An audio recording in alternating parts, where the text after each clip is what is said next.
Bismillahirrahmanirrahim. Assalamualaikum warahmatullahi wabarakatuh. Jadi di sini saya Nova Fajar Mansligar akan mempresentasikan analisis koreksi efisiensi dalam kondisi no leakage atau tanpa kebocoran pada regeneratif air filter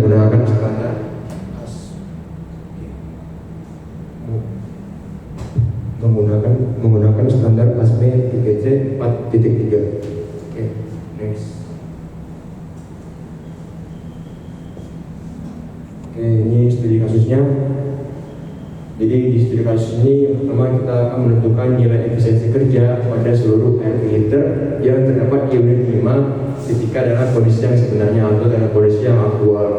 Terus yang kedua yaitu kita akan menentukan efisiensi koreksi kerja air filter ketika dalam kondisi no leakage atau tanpa kebocoran dengan menggunakan metode ASME PTC 4.3. Terus yang ketiga kita akan menentukan perbedaan fungsi kerja dari secondary air heater dengan primary air heater yang terdapat pada unit 5. Kemudian yang keempat kita akan melihat hubungan antara efisiensi aktual dengan efisiensi koreksi kerja air filter ketika dalam kondisi no leakage. Yang kelima yaitu kita akan melakukan perbandingan efisiensi aktual pada setiap air filter yang terdapat di unit 5 dengan rate efisiensi optimal air filter. Oke, di kasus kemudian apa itu air filter? Nah, air filter itu merupakan alat yang berfungsi untuk meningkatkan temperatur udara. Nah, dalam sistem PLTO ini, air filter itu melakukan pemanasan terhadap udara dengan menggunakan panas yang diambil dan diserap dari gas buang atau flue gas yang diperoleh dari sisa pembakaran di dalam boiler. Nah, flue gas tersebut mengalir melalui air filter dan memberikan panas terhadap heating elemen yang terdapat di dalam air filter. Kemudian heating elemen tersebut akan mentransferkan panas ke udara yang akan mengalir menuju air filter tersebut gitu. Kemudian next. Ini jadi di sini saya jelaskan air filter itu bentuknya seperti ini. Jadi ada dua sisi. Yang satu adalah sisi udara yaitu air side, satu lagi adalah sisi gas buang atau gas side. Jadi udara yang masuk itu akan dihisap ya. Jadi udara dari atmosfer akan masuk ke dalam sini. Kemudian udara tersebut akan dipanaskan oleh gas side yang gas ini tuh dia dari boiler. Jadi gasnya udah panas duluan nih, udah panas banget. Sedangkan yang ini masih dingin nih, masih udara atmosfer lah, suhu atmosfer gitu. Maka di sini ada heating elemen nih. Ini yang merah ini tuh ada heating elemen di sini. Nah, gas ini dia akan menyalurkan panas ke heating elemen ini. Kemudian heating elemen tersebut akan menyalurkan panas ke udara yang melewati gitu. Jadi seperti itu kerjanya. Nah, kalau misalkan kita saksikan di sini ada udara yang bocor. Nah, udara yang bocor itu adalah udara yang dia tuh nyasar ke sisi gas gitu. Nah, udaranya itu dia bocor. Kenapa kok yang bocor itu hanya udara doang? Kenapa bukan gas yang bocor? Karena udara ini memiliki tekanan yang lebih tinggi dibandingkan dengan gasnya. Maka udara itu kan akan mengalir dari tekanan yang lebih tinggi ke tekanan yang lebih rendah. Makanya udara tersebut akan bocor yang tekanan tinggi ini ke gas side, yang itu gas buang yang memiliki tekanan rendah seperti itu. Oke, next. Perbandingan SH dan PAH. Jadi di dalam sistem PLTO itu terdapat dua jenis air heater, yaitu secondary air heater dan primary air heater. Nah, secondary air heater ini dia itu memanaskan udara untuk menghasilkan udara panas yang digunakan sebagai udara pembakaran untuk boiler. Dia itu memiliki dimensi yang lebih besar, memiliki efisiensi kerja yang lebih tinggi, dan memanaskan udara dalam kapasitas yang lebih besar. Kemudian primary air heater yaitu dia itu air heater yang bertugas untuk memanaskan udara untuk menghasilkan udara panas yang digunakan untuk membawa batu bara ke dalam boiler serta untuk menghilangkan moisture atau kelembapan yang terdapat di dalam batu bara. Nah, dia itu memiliki dimensi yang lebih kecil serta memiliki efisiensi kerja air heater yang lebih rendah dan memanaskan udara dalam kapasitas yang lebih kecil. Oke, kemudian next. Nah, di sini kita akan mengetahui juga apa itu metode ASME PTC 4.3. seperti yang ada di judul tadi. Nah, ASME PTC 4.3 ini adalah bagian dari Performance Test Codes atau PTC yang dikeluarkan oleh American Society of Mechanical Engineers atau ASME. Nah, kode ini menyediakan panduan terperinci tentang metode, prosedur, dan parameter yang perlu dipertimbangkan saat menguji kinerja air preheater. Metode ASME PTC 4.3 ini menjadi pedoman dalam menghitung efisiensi kerja air preheater ketika dalam kondisi non-leakage atau tidak ada kebocoran udara. Oke.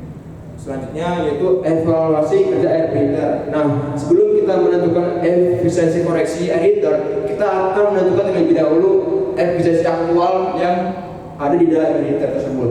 Nah, yang pertama itu kita akan menentukan air set efisiensi, yaitu efisiensi dari sisi udara. Nah, dia itu menentukan nilai efisiensi kerja air preheater berdasarkan persentase panas yang dapat diserap oleh udara yang melewati air preheater.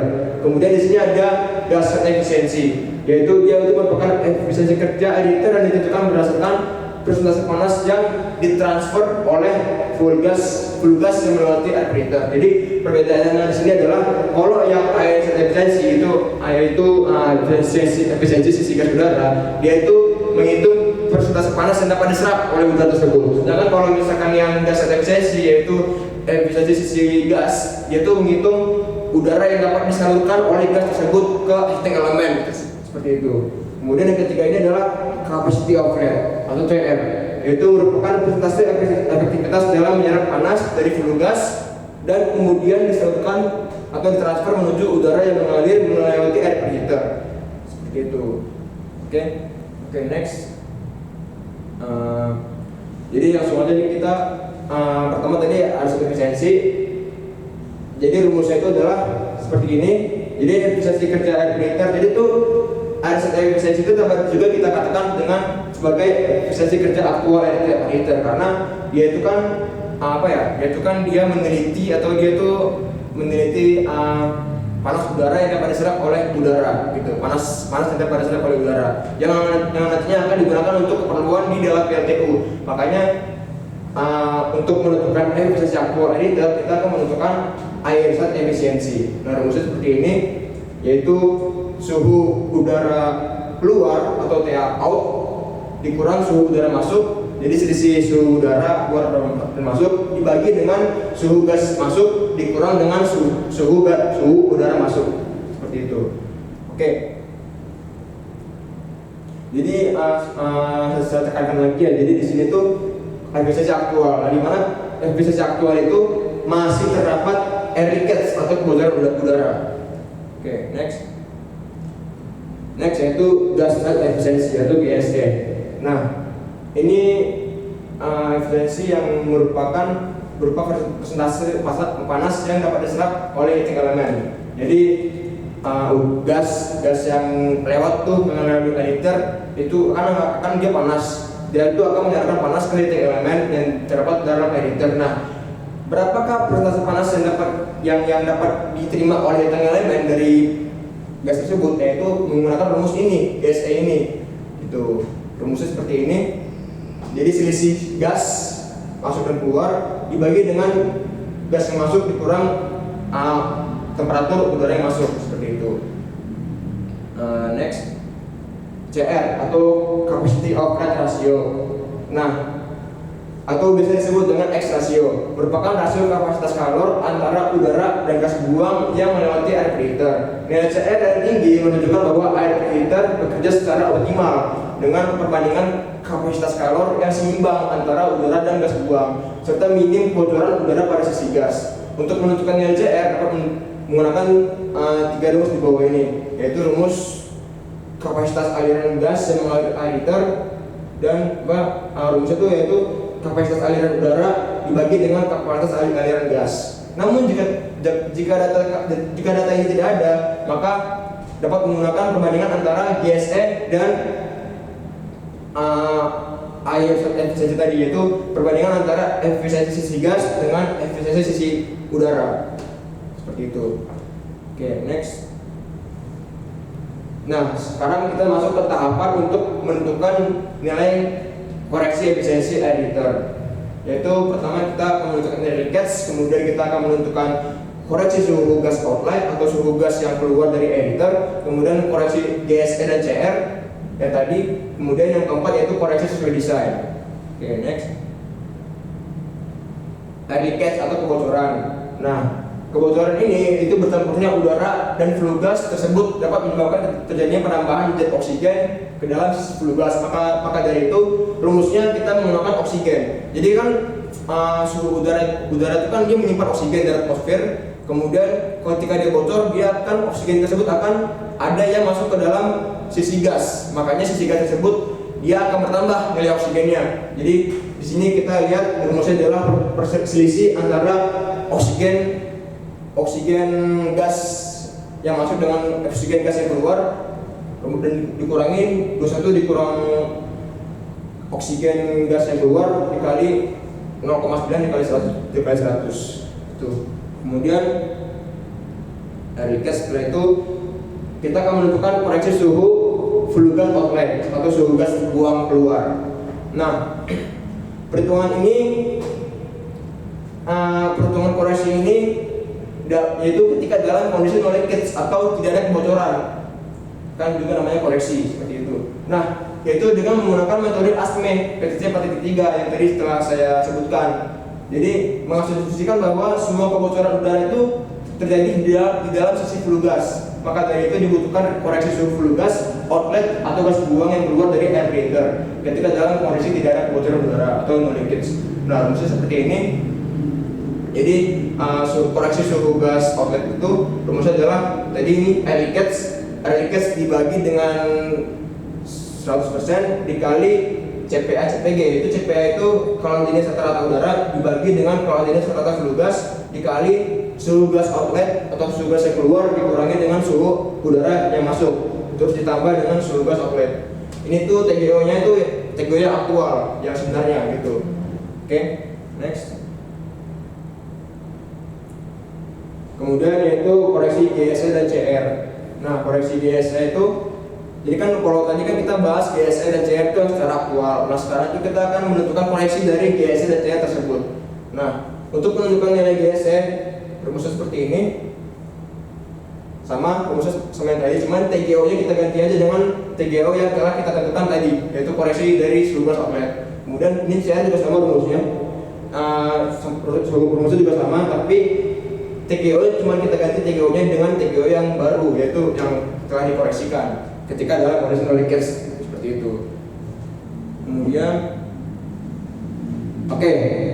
sekarang kita akan menentukan koreksi suhu flue gas outlet sesuai desain. Nah, kalau tadi itu kita akan menentukan koreksi suhu flue gas outlet itu berdasarkan air leakage atau kebocoran. Nah, kalau ini kita menentukan koreksi suhu flue gas outlet berdasarkan desain. Ada apa aja desainnya, yaitu desain suhu udara inlet, terus desain suhu flue gas inlet, dan desain CR atau X ratio.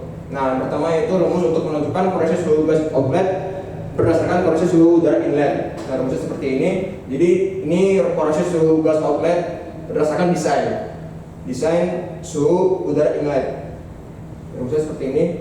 Kemudian koreksi desain suhu flue gas inlet, yaitu rumus untuk menentukan koreksi suhu gas outlet berdasarkan desain koreksi suhu flue gas inlet. Terus seperti ini rumusnya. Kemudian yang terakhir yaitu koreksi desain CR atau X ratio. Nah, rumusnya adalah seperti ini. Nilai GSE ini kan nilai GSE nih. Nilai GSE itu yang diambil itu adalah nilai GSE yang ketika no leakage atau koreksi GSE. Kemudian nilai FX ini itu nilai FX itu dia diambil dari grafik ini. Jadi di sini adalah grafik FX dengan nilai CR aktual. Nah, jadi ini nilai CR aktual yang kita telah tentukan tadi di yang awal dibandingkan dengan FX. FX-nya apa? FX-nya adalah faktor koreksi, seperti itu, faktor koreksi sesuai desain. Jadi ini grafik ini diambil dari desain dari aerator tersebut yang terdapat di PLTU. Oke.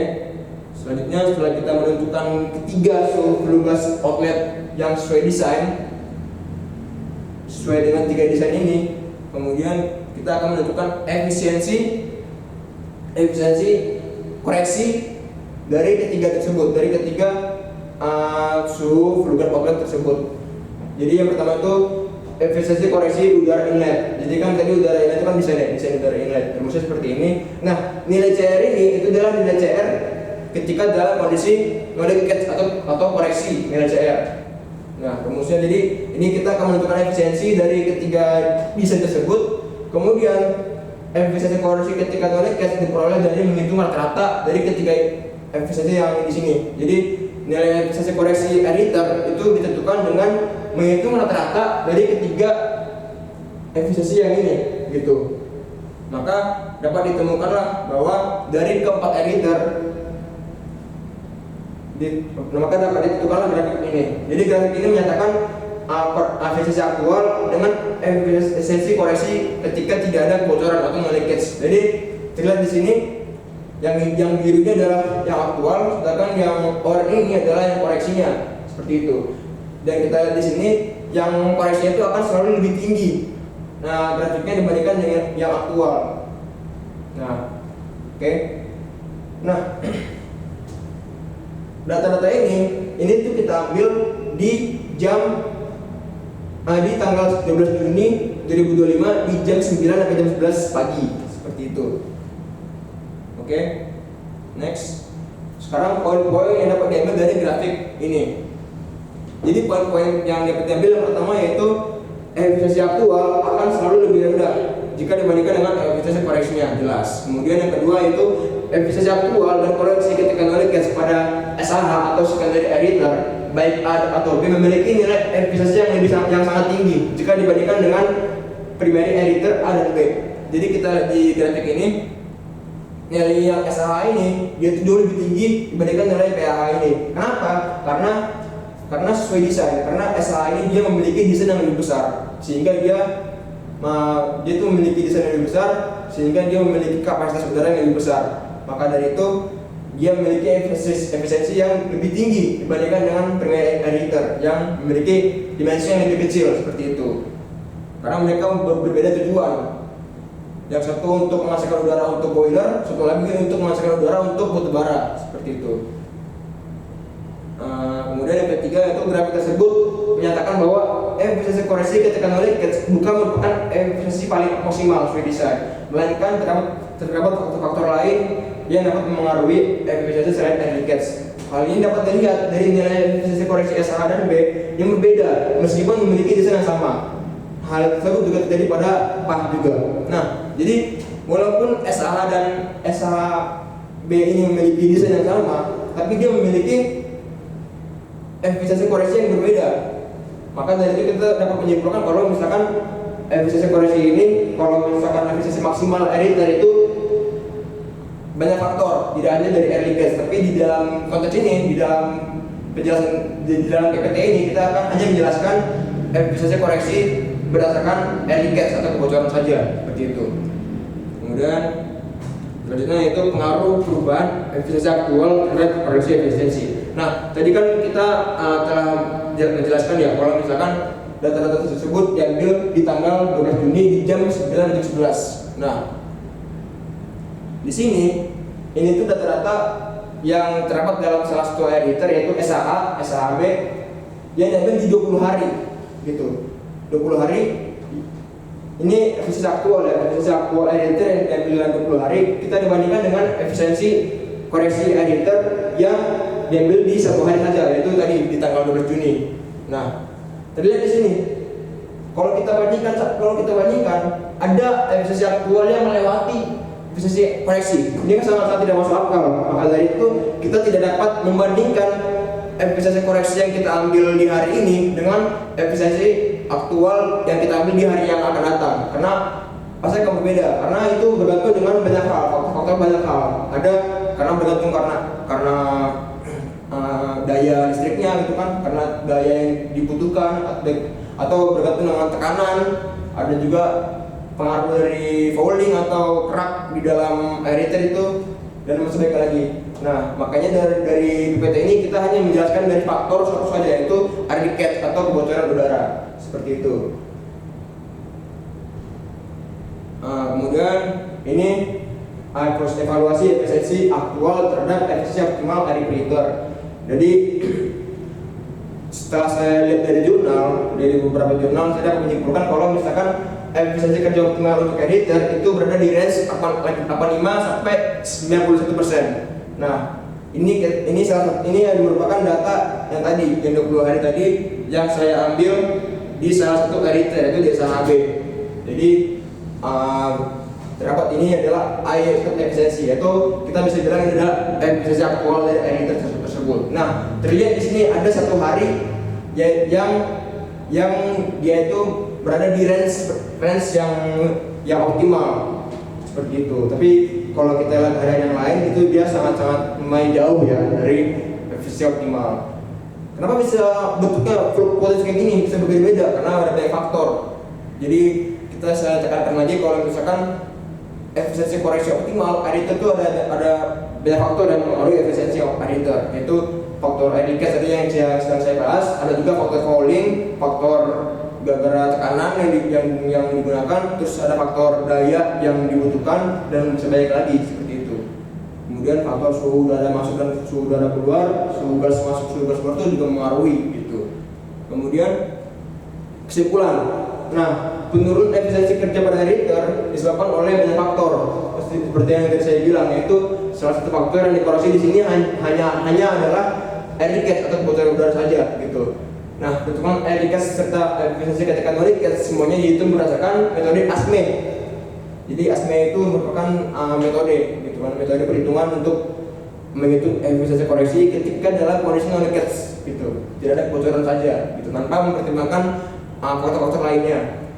Dengan menggunakan data yang diambil pada waktu yang sama. Jadi semua data itu diambil di waktu yang sama.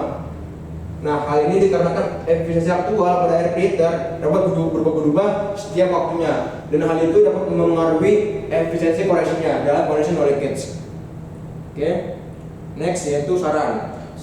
Jadi ini saran untuk perusahaan yang saya magangi. Jadi yang pertama itu pengambilan data kalor jenis pada gas buang dan flow gas buang. Kemudian pengambilan data air leakage setiap hari, karena kenapa saya bilang kenapa saya kasih saran pengambilan data air leakage setiap hari, karena berbeda-beda. Jadi efisiensi koreksi itu kan berbeda mengikuti efisiensi aktualnya, seperti tadi grafik yang tadi ini. Nah, jadi kan ini fluktuatif, pasti kalau ini fluktuatif maka ini juga pasti fluktuatif dong. Kemungkinan besar ini akan fluktuatif juga seperti itu. Maka diperlukan untuk mengambil persentase leakage di setiap harinya gitu, untuk melihat apakah leakage-nya akan bertambah atau berkurang nih dalam kurun waktu tertentu seperti itu. Kemudian yang terakhir itu menghitung efisiensi koreksi air filter setiap hari, seperti tadi saya bilang, untuk mengetahui penurunan efisiensi akibat air leakage seperti itu. Oke, terima kasih. Kurang lebihnya mohon maaf. Assalamualaikum. Apabila ada pertanyaan silakan ditanyakan. Ya, waalaikumsalam warahmatullahi wabarakatuh. Coba kembali lagi ke slide awal.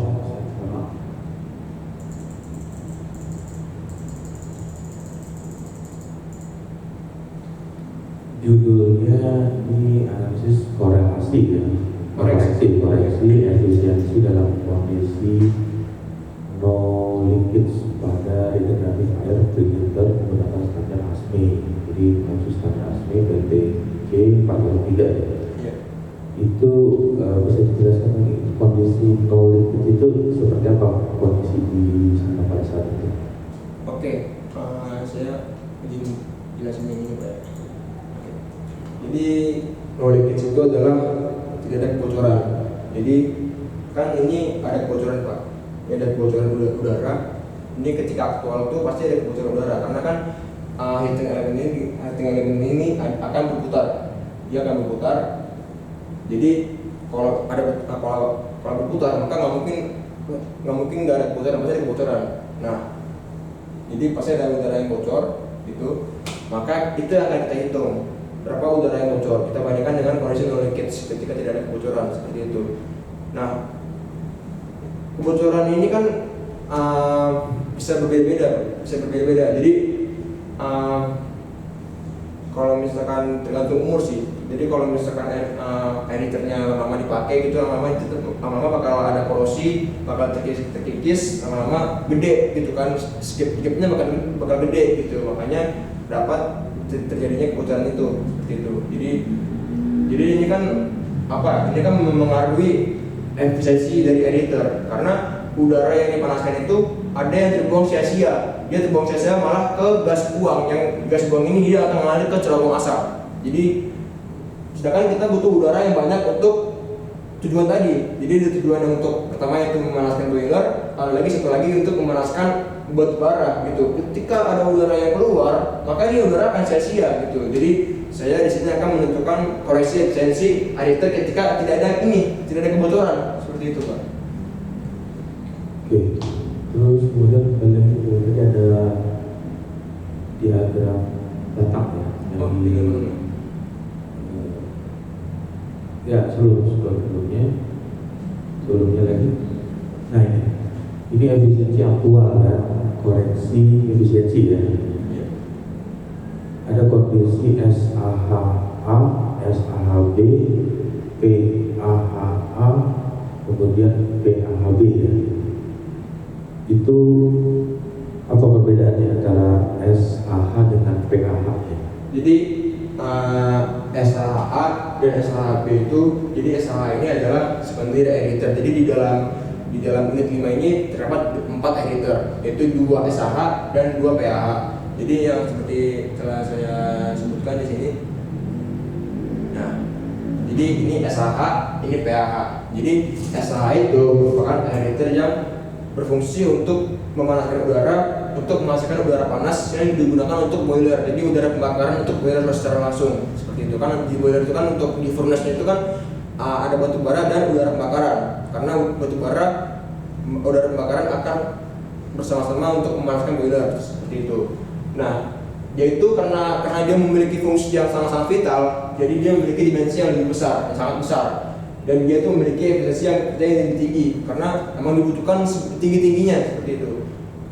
Kemudian ini PAH itu dia tuh memanaskan udara untuk menghasilkan udara yang panas yang digunakan untuk membawa batu bara ke dalam boiler. Jadi kan batu bara yang telah digiling di mill itu kan nanti akan dibawa ke boiler. Nah, dibawanya oleh apa? Oleh udara yang dihasilkan oleh PAH tersebut gitu. Selain untuk membawa batu bara, PAH ini juga memanaskan batu bara sehingga batu bara tersebut tidak ada moisture atau kelembapan udara atau kelembapan air di dalamnya gitu. Sehingga pembakaran di dalam boiler akan menjadi maksimal seperti itu. Nah, tapi itu kan dia hanya untuk ibaratnya dia hanya untuk fungsinya hanya untuk membawa batu bara dan untuk menghilangkan moisture.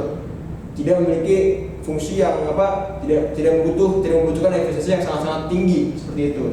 Maka itu dia memiliki dimensi yang lebih kecil dan memiliki efisiensi kerja yang lebih rendah dan memiliki kapasitas udara yang lebih kecil. Jadi bentuknya tuh kalau SAH itu gede, kalau PAH itu kecil ya dimensi alatnya seperti itu. Oke. Terus kembali ke slide tadi ya, slide dia kembali. Nah, ini ada warna biru sama warna oranye. Yang warna biru efisiensi aktual, kemudian yang koreksinya itu warna orange. Yang menjadi pertanyaan, bisa jelaskan kenapa faktor koreksinya itu selalu di atas? Oke.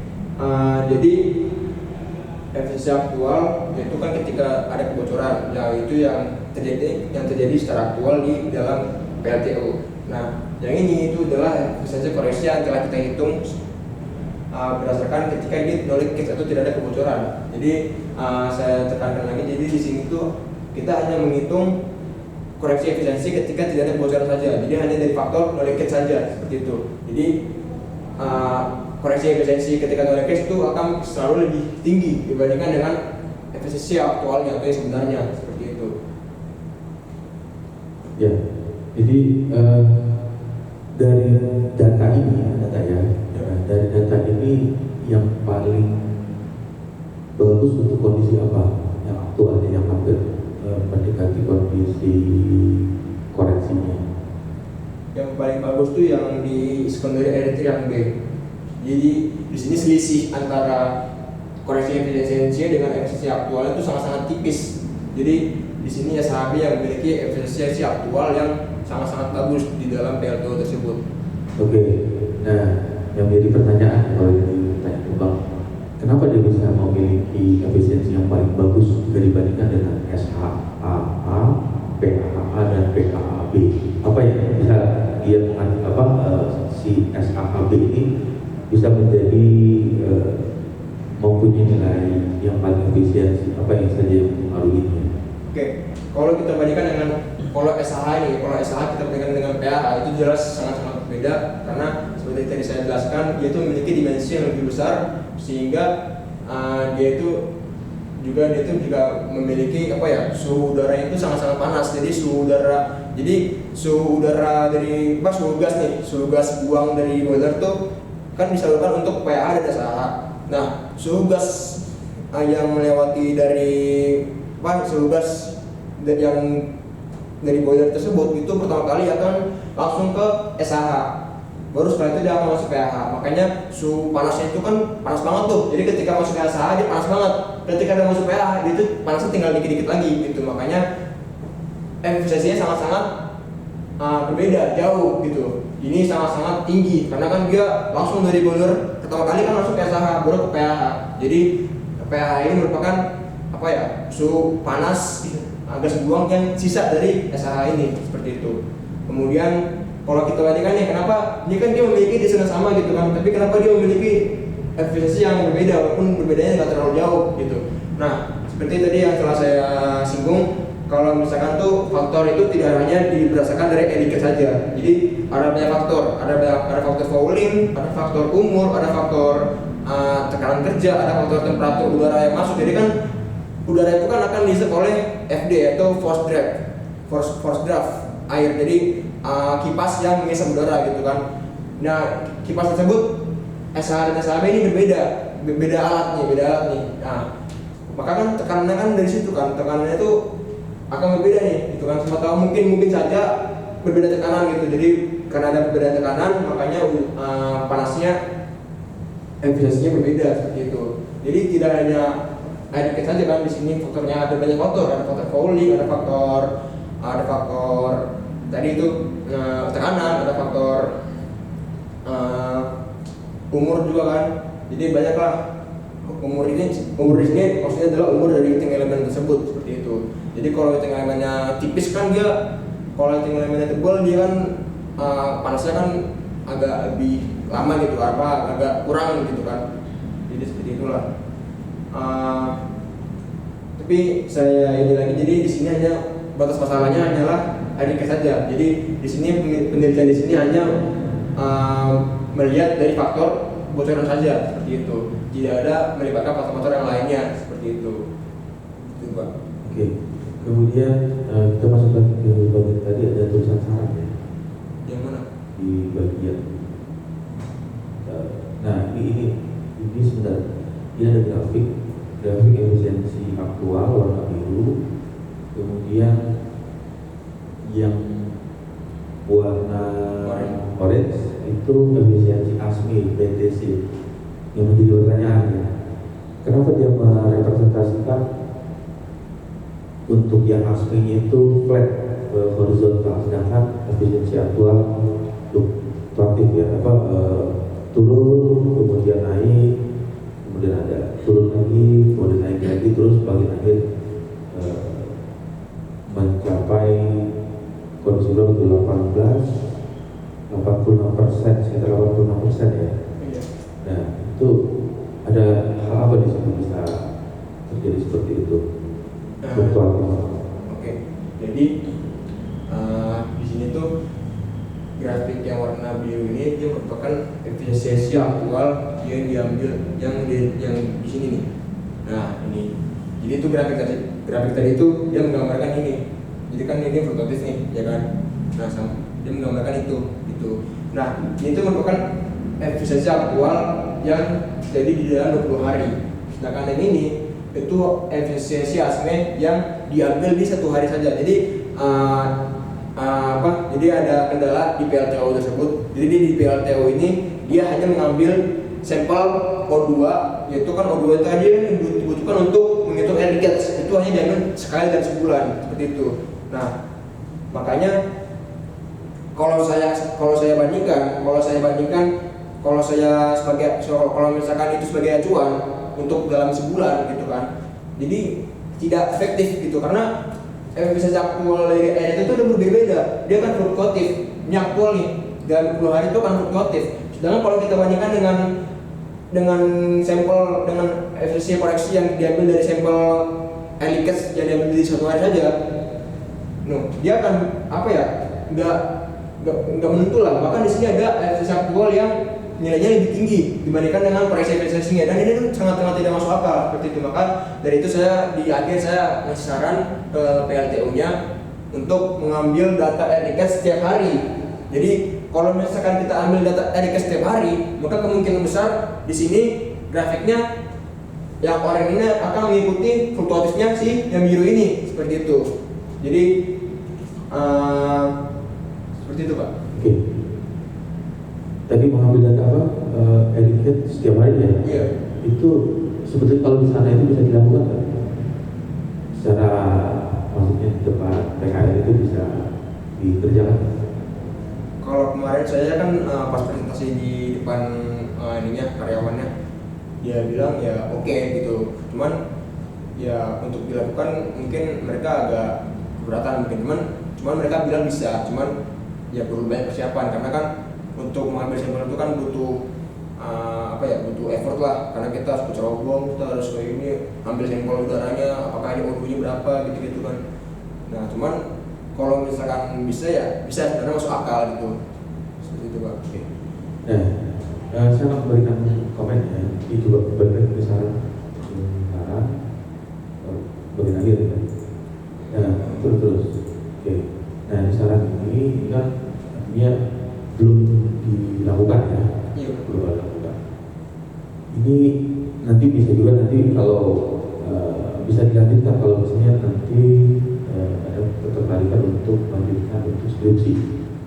Jadi nanti coba dilakukan aja sarannya. Ini kan saran yang ditulis sendiri ya. Jadi nanti coba di-improve atau dikembangkan sarannya nanti ya bisa dilanjutkan dengan skripsi atau tugas akhir. Kemudian ini juga menarik ya, tadi data eksperimen ya, data eksperimen ya. Iya. Nah, data eksperimen nanti juga bisa dikombin dengan validasi misalnya dari data simulasi CFD. Coba kita balik lagi ke halaman sebelumnya. Halaman sebelumnya tadi kan ada gambar, terus sebelumnya ada gambar desain ya. Nah, stop.